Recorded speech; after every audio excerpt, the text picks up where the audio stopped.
አድማጮች እንደምን ቆያችሁ? ዛሬ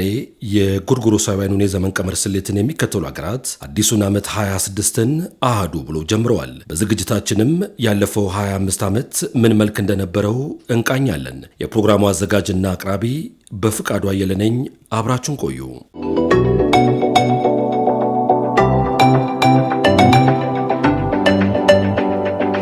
ያለፈው የአውሮፓውያኑ ዓመት 25 ገና ከመግባቱ የመጀመሪያዎቹ የጥር ወራት አንስቶ ዓለማችን ካጋጠማት ፖለቲካዊ፣ ማህበራዊና ኢኮኖሚያዊ ጫናዎች ባሻገር የተፈጥሮና ሰው ሰራሽ አደጋዎች ታክለው ጫንቃዋን አክብደውባት እንደነበር ያለፉትን 12 ወራት የኋሊት የቃኘ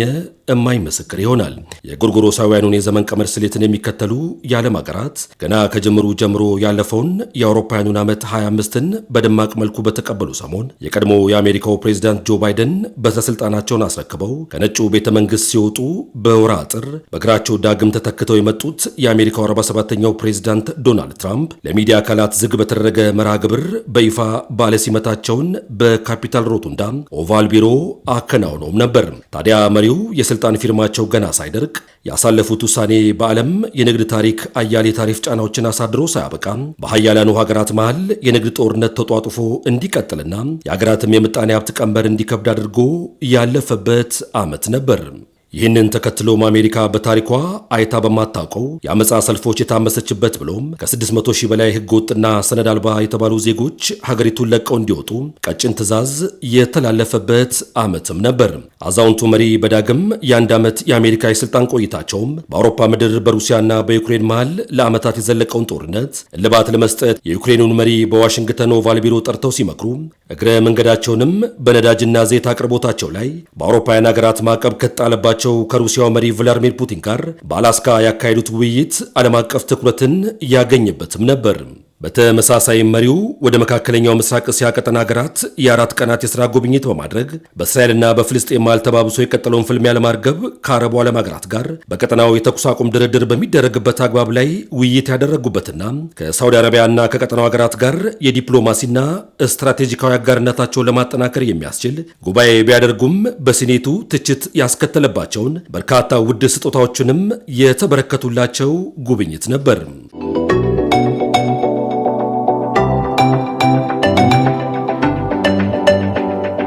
ሌላው በወራ ጥር አሃዱ ያለው የአውሮፓውያኑ ዓመት 25 ገና ከመግባቱ በአሜሪካ ግዛት ሎስ አንጀለስ የተከሰተውና ለቁጥጥር ያዳገተው የሰደድ እሳት አደጋ በሰውና በንብረት ላይ መጠነ ሰፊ ጉዳትን ያስከተለበት ዓመት እንደነበር ሲታወስ፣ በተመሳሳይም በአሜሪካ አህጉር በደቡብ ምስራቅ እስያና በካሪቢያን ብሎም በሌሎችም የዓለም ክፍላት ሀገራት የተከሰተው ኃይለኛ ዝናብ ያስከተለው የጎርፍ መጥለቅለቅ በተለይም ቻይና፣ ታይላንድ፣ ጃማይካ፣ ሄይቲ፣ ኩባ፣ አፍጋኒስታን፣ ቴክሳስ፣ ቨርጂኒያ፣ ጃፓን፣ ባንግላዴሽ እና ስሪላንካ አያሌ የሰውና የንብረት ጉዳትን ሲያስተናግዱ የካልማጊ የሜሌሲያና የረጋሳ አውሎ ነፋሶች በካሪቢያን ሀገራት ላይ ከ150 ዓመታት በኋላ መጠነ ሰፊ ጉዳትን እያደረሱበትና ዛሬም ድረስ ተደጋጋሚ ጉዳቶችን እያደረሱ የመዝለቃቸው ሂደት ዓለም አቀፍ የመረጃ ምንጮች የመዋለ ዜናቸው የፊት ገጽ ማሸብረቂያ አድርገው ያሰራጩበት ዓመት ነበር። ሌላው በባለፈው ዓመት መባቻ ሰሞን በሆንግ ኮንግ በመኖሪያ አፓርታማ ላይ የተከሰተው የእሳት አደጋም ሰፊ ሽፋን ያገኘ ክስተትም ነበር።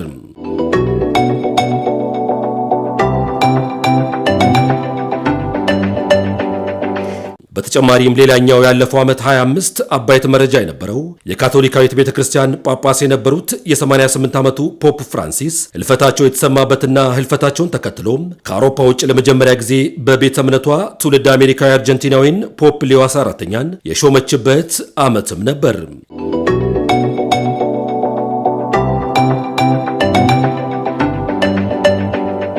ይህ በእንዲህ እንዳለም በባለፈው ዓመት 25 ከተሰሙ ወሬዎች መካከል የሚጠቀሰው ካናዳ የቀድሞውን የአገሪቱን ጠቅላይ ሚኒስትር ጀስቲን ትሩዶን በምርጫ አውርዳ ማርክ ካርኔን ስትሾም የጀርመን ምክር ቤት ቡንዴስታግም ቻንስለሩን ኦላፍ ሹልዝን በፍሬድሪክ ሜርዝ የተካበት እንደነበር ሲታወስ፣ በአፍሪካ ካሜሮን፣ ማዕከላዊ አፍሪካ ሪፐብሊክ፣ ኮሞሮስ፣ ጋቦን፣ ማላዊ፣ ታንዛኒያና ሌሎች ሀገራትም የምርጫ መርሃ ግብር ያከናወኑበት ዓመት ሲሆን የሴቶች የመምራት አቅም ጎልብቶ በታየበት ጃፓን ሲኔ ታካቺን፣ ናሚቢያ ደግሞ ኒንቴምቦ ናንዲ ናዲንታዋን ወደ በተስልጣን ያመጡበት ዓመት እንደነበር ሲታወስ፣ በዓመቱ መባቻ የጊኒው ወታደራዊ መሪ ማማዱ ደምቦያ የአገሪቱን ብሔራዊ ምርጫ ማሸነፋቸው አንዱ ክስተትም ነበር።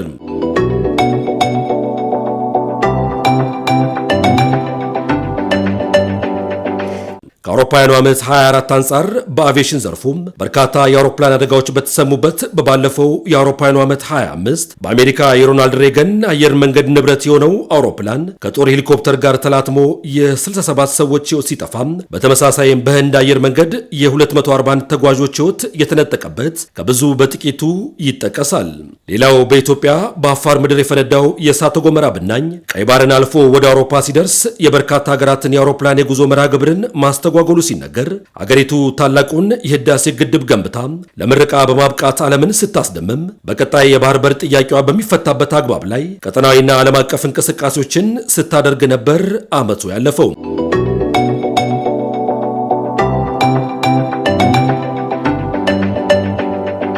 ይህ በእንዲህ እንዳለም ወትሮም ሽብርና ውካታ በማያጣው የአፍሪካ ምድር 24 ሀገራትን ያሳተፈውን 35ኛውን የአፍሪካ ዋንጫ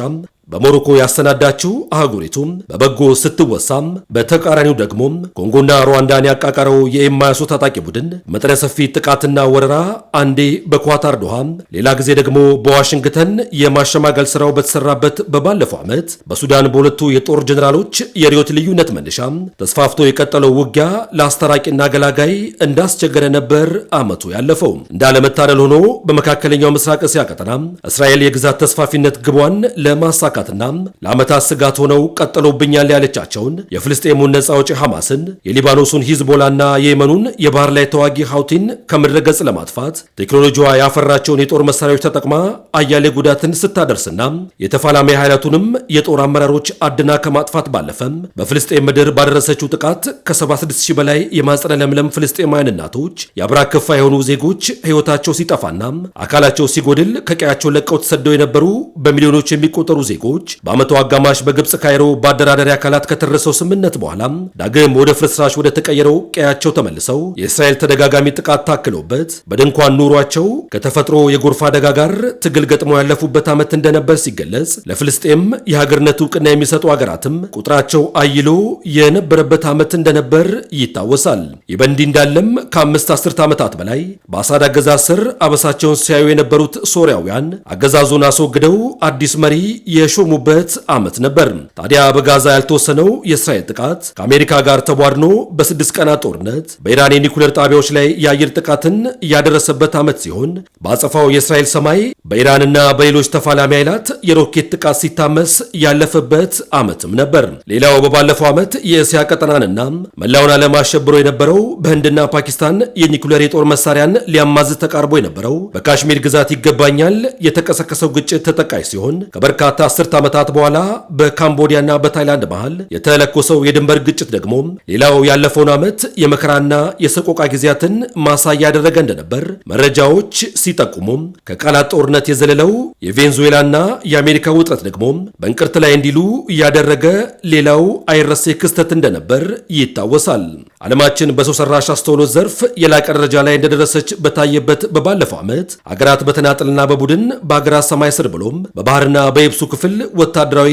የጦር ልምምዶችን ማድረጋቸው ሲታወስ የዲፕሎማሲ የንግድና የኢንቨስትመንት ትብብራቸውን ለማጠናከር ይፋዊ የሥራ ጉብኝቶችንም ያደረጉበት ዓመት ሲሆን የመንግስታቱ ድርጅት የብሪክስና የቡድን 20 አባል አገራት ጉባኤም ሌላው ተጠቃሽ ሁነት ነበር።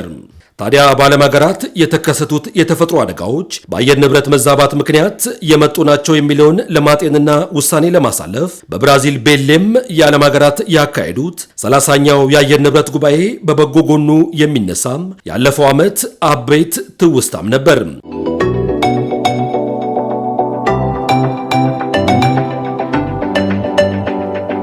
በቀጣይ ከ2 ዓመት በኋላም ኢትዮጵያ የኮፕ 32 ጉባኤን እንድታስተናግድ እድሉን እንድታገኝ የተበሰረውም በባለፈው የፈረንጆቹ ዓመት 25 ነበር። ሌላው ያለፈው ዓመት አበይት ክስተት ሆኖም በዓለም አቀፍ የዜና አውታሮች አጀብ ያስባለው መረጃ የፈረንሳይ ሉቭር ሙዚየም በጠራራ ፀሐይ የተፈጸመበት አስገራሚ ዝርፊያ ነበር። ሳይደግስ አይጣላም እንዲሉም እስራኤል ለሶማሊላንድ የሰጠችው ሀገርነት ዕውቅናና ቻይና በርካታ የሀገራት መሪዎችን በቲያንጂን ለጉባኤ ጠራችበት የሻንጋይ የትብብር ማዕቀፍ ሌላው ተጠቃሽ የ25 አበይት ክስተት ነበር።